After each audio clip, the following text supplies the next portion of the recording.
Hi Gemini, this is Lee at Fresh Astrology. We are looking at 2018 and also your January 2018. I do have a download for further examination of your year available on my website, www.freshastrology.com.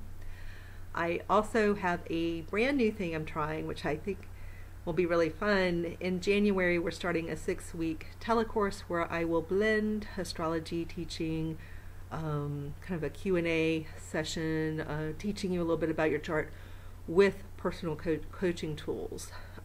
I am a certified Martha Beck Wayfinder coach. It's different from other life coaching programs. It uses really wayfinding skills. You can kind of look up what that is. But wayfinding skills are a way of going inside to find inner guidance and learning how to detect true inner guidance and how to navigate using that. So we're going to blend that, because the way I see astrology is it can tell us what's going on out there in the heavens and we can feel how it impacts our lives. But then the other piece that's missing often when I work with people is how can I empower them and give them tools that will actually help them make the changes they need to make. Because the astrology is never about what's happening to us. It's always, always, always the chart. The wisdom of the chart is speaking to what's happening inside of you, or what could be, what you could choose to have happen inside of you.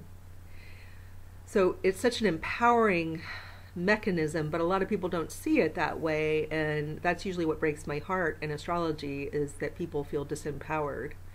And so I even got into astrology to try to break that cycle for people, but what the coaching tools directly do is teach you how to, that you have actual tools you can change your life with.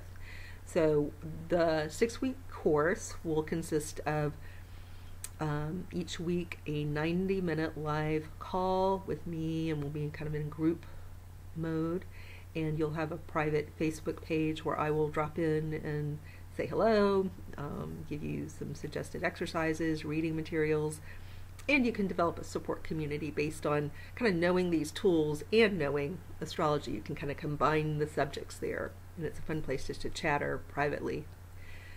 So anyway, I'm excited about that. Please join if you're ready to kind of do some work and maybe learn a little more deeply about your chart. So, Gemini, you're among the signs that have this very pretty kind of completed kite formation. Not all of the signs do, because the moon moves so quickly, but you're one of them. And so there's this very pretty, it's as though you're sailing into this year with kind of an ease. It's not that everything in your life is 100% easy. That would be wrong to think that way, but there's something about this energy that just allows you to sail in and maybe have some opportunities, some ease with which you accomplish certain things.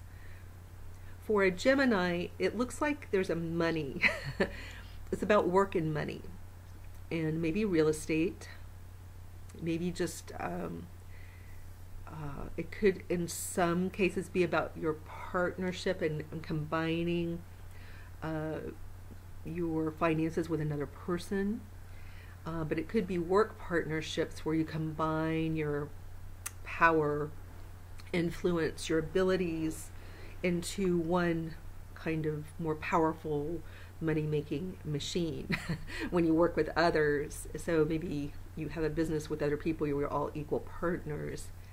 There's some power in your financial picture this year. The tail of the kite, so that power area is in the 8th house. That's where Capricorn rules your chart.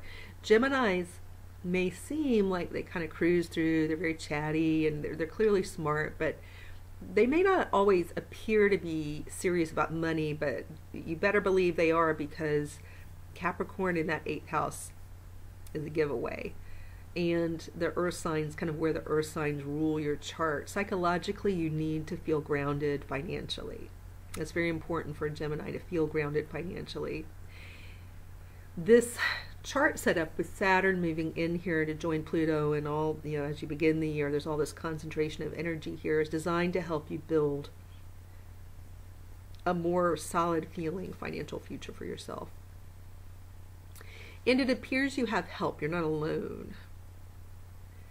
There's a theme of women and children. So it could be both, could be either or. There's also this idea of nurturing others.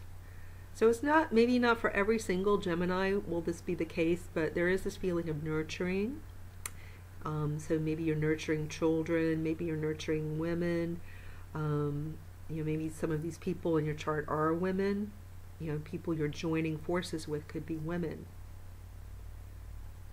But there may be, if you are looking to join a business, you may be looking for a nurturing environment, something that feels nurturing but yet quite powerful.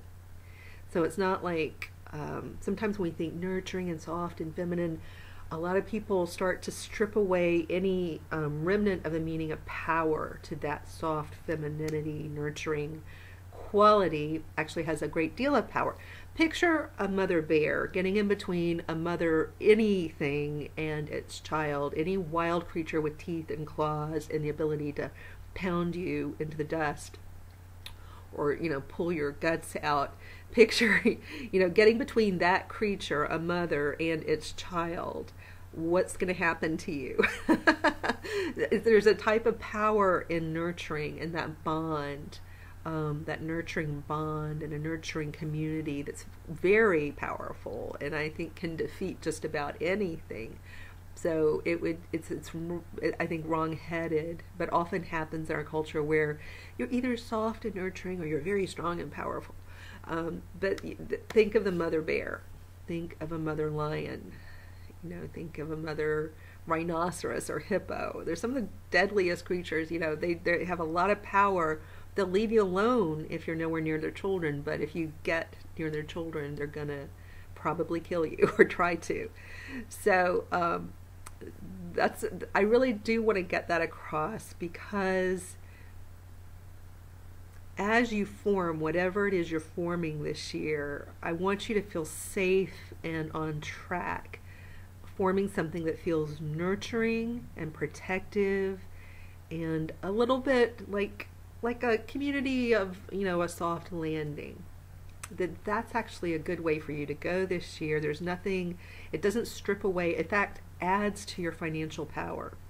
Your ability to fall into a community that's either about nurturing others and working with women and children, it could go that way, or it's just as you set up your business and what you're all about, you just want to, from the ground up, have a sense of this is a kind community, this is a kind place to be, this is a nurturing environment.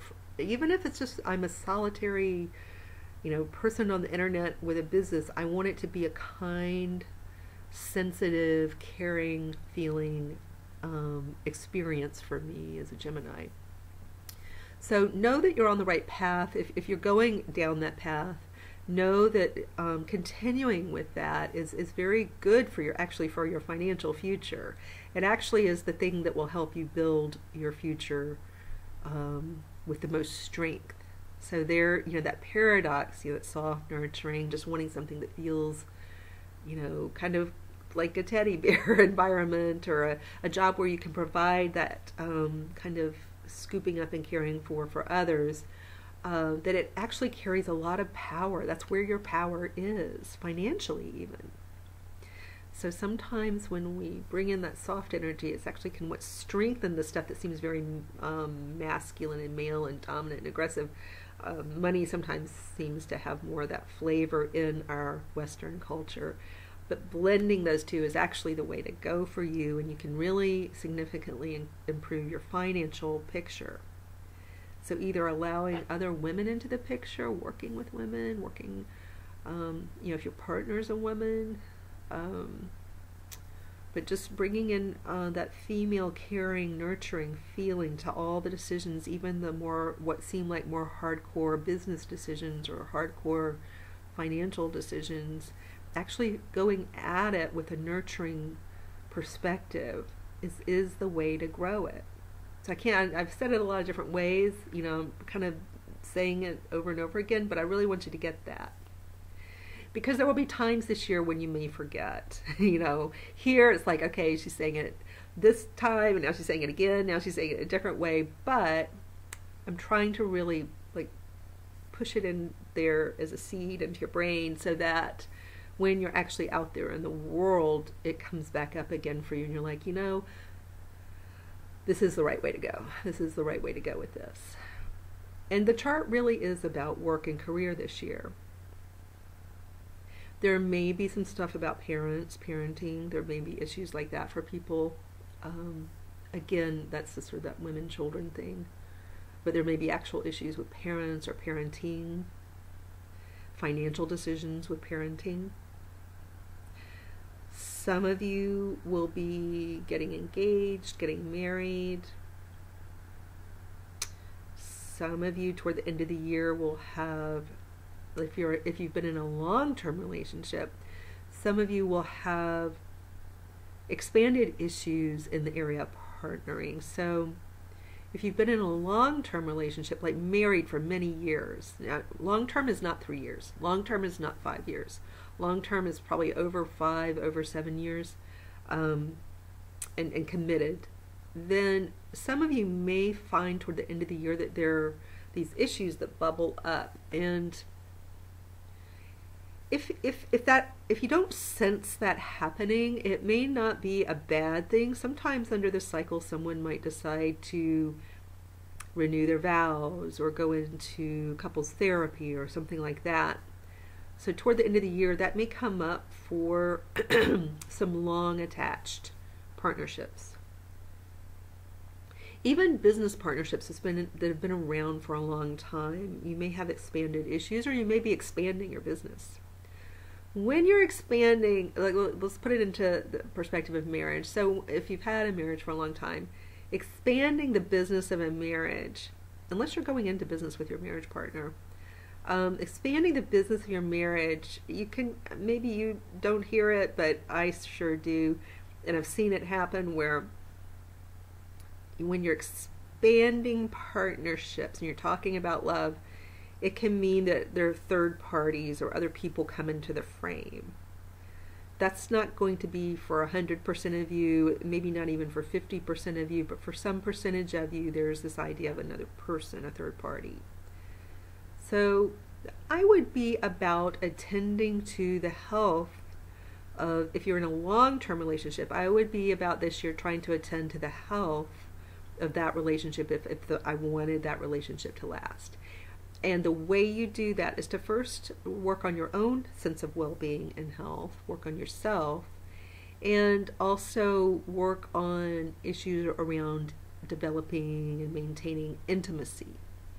Intimacy can be about, you know, a sexual relationship. That's a part of intimacy.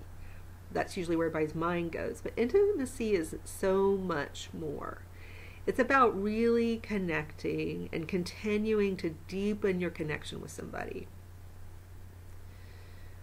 So that's a pathway really for all Geminis. So whether you've been married for a long time, you're in a relationship, or you want to develop a new relationship, really learning how to connect on a deeper level is kind of where you are.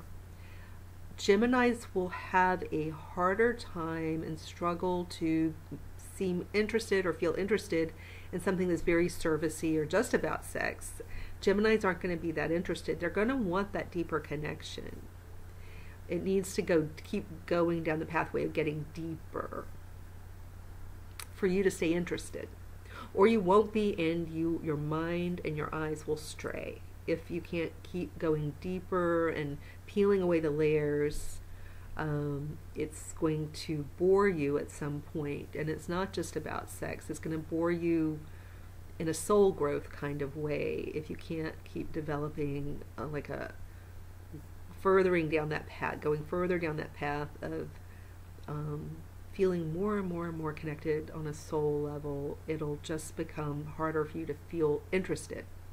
Does that make sense?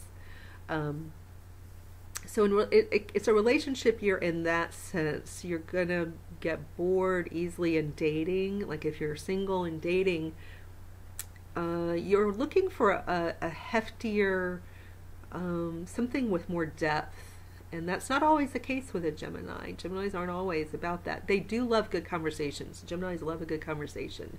You need somebody who you can have conversations with if you're going to feel good within that relationship. But conversations can be kind of up here about like, I went out and bought peas today. Oh, you did? I saw a rainbow. You can kind of be up here with the conversation, and then you can be down here a little deeper. And Geminis can kind of sometimes seemingly talk about just they can just shoot the breeze for a long time and be totally happy. And that's the part of the genius of a Gemini. They can do that, and they're good at that. But you're going to keep wanting that chatter to come down and be at a deeper level, and it needs to keep growing for you to stay connected in an interest level with somebody. So as you're dating, you're going to be looking for that. And I just want you to know you're on the right track. You're just, don't settle. Don't settle. You can't, like, when you first meet somebody, it can happen, but it's unusual for you to go really deep, really fast. It can happen. Maybe this is a year when it could. Over the next 2.5 years, you may just go really deep, really fast with somebody.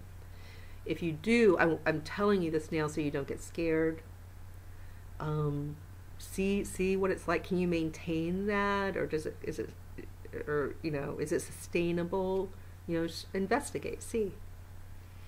But I think a lot of you are just gonna want depth in all things and be interested in depth news stories. You're gonna want to learn more about how the financial world works, banking. You're gonna be more attracted to kind of the deeper, how does the underbelly of everything work, is going to be where your interest goes. So anyway, but we can definitely have fun with that ability for you to have all this 8th house fascination. We can work with that in this telecourse. So this is an area where we can go deeper. And so if you want to work out, especially intimacy issues, or if you feel like you've got some significant blockages with strengthening your finances, if your finances, you keep going through the same patterns and it's not giving you the feeling you want from your financial world, feeling safe and like you have financial freedom, if those issues are just, it's like you're banging your head against the wall, it's not happening for you, working it out through coaching can actually be a way to go, because often it's really a psychological barrier that we're talking about and some underlying thought patterns that are holding you back. So anyway, happy 2018. It's a year of financial strength, developing your career, and going deeper in relationships. All right, take care.